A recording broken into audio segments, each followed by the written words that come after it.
I'm looking at this report from your department from April showing that more people in Florida are seeking religious exemptions for vaccines. And at the same time, Florida is seeing rising cases of hepatitis A and whooping cough and chickenpox. This is in your own report, your own department's report.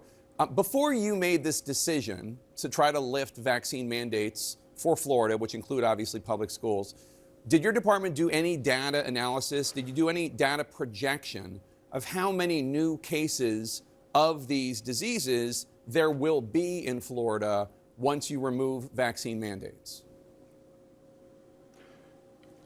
Absolutely. So absolutely not, because it's not a, you mentioned whooping cough there. So there's this conflation of the science and sort of what is the right and wrong thing to do. So scientifically, you mentioned whooping cough. So that's an example. This is part of the issue with informed consent. That's an example of a vaccine that is ineffective. The data show that it's ineffective at preventing transmission. So sort of mandates with that really don't have anything to do with the notion of transmission.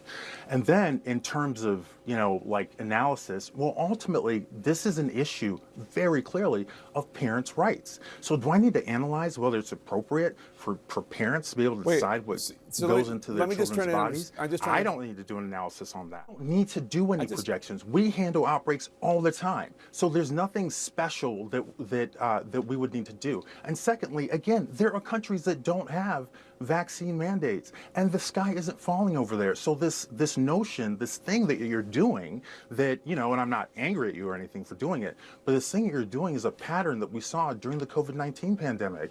Oh my gosh, if people don't wear masks. Oh my gosh, if people don't take the mRNA COVID-19 vaccines. It's a terrible strategy.